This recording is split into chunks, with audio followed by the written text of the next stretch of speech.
to the world. Subscribe now to the Hot 97 YouTube channel. It's Ebro in the Morning with Laura Stiles and Rosenberg. It looks like Andre 3000 might be making his annual reappearance. Hello. Well, it's an upcoming feature on IDK's new song. Well, he basically just posted a screenshot of his text messages, and it was like, a picture of like the vocals are in. You know what I mean? Andre 3000 vocals are in. Yo, IDK is putting in that work, bro.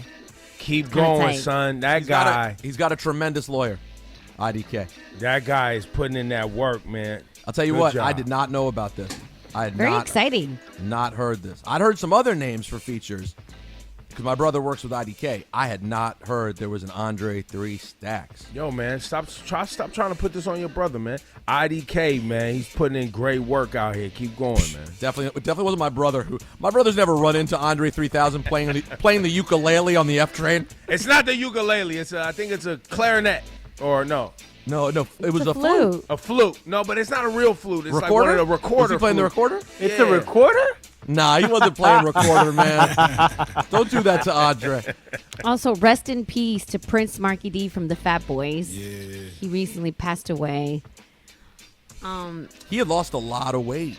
He had gone all the way down from over 400 pounds. Wow. Over 5 years, he was down to like 230. Wow. And I saw him recently, and he looked good, man. He had done interviews this year. He'd been doing radio in Miami, I believe. He was on the radio every day doing nights. Okay.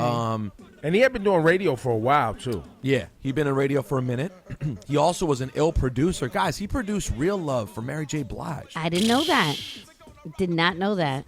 Under the name Mark Morales. He did a lot of production in the early 90s, all that sort of, uptown vibe. He do a heavy deep. No, what was his hit? Markie D's. He had a hit. Maybe you need to swing my way. Swing my way. Swing my way. Wow. Yo, man, Fat Boys get overlooked, too, when we talk about the early successes in hip-hop. First of all, here's the bugged out part. Do yourselves a favor this weekend. Go on streaming and watch the movie Disorderlies. Yo, Fat Boys went all the way to movies, bro. Yo, Don't play all around. the way to, and they started, we're talking about in the early 80s when they didn't even have the same name. What were they, like the Disco 3 or something? Yeah. They didn't even have the same name.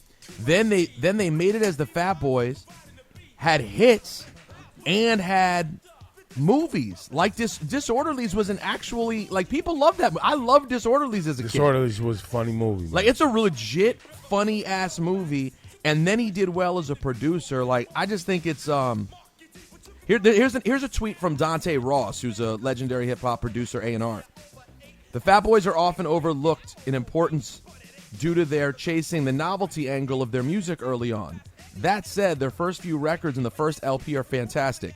Larry Smith, Curtis Blow, and Davey D were the engines musically behind them.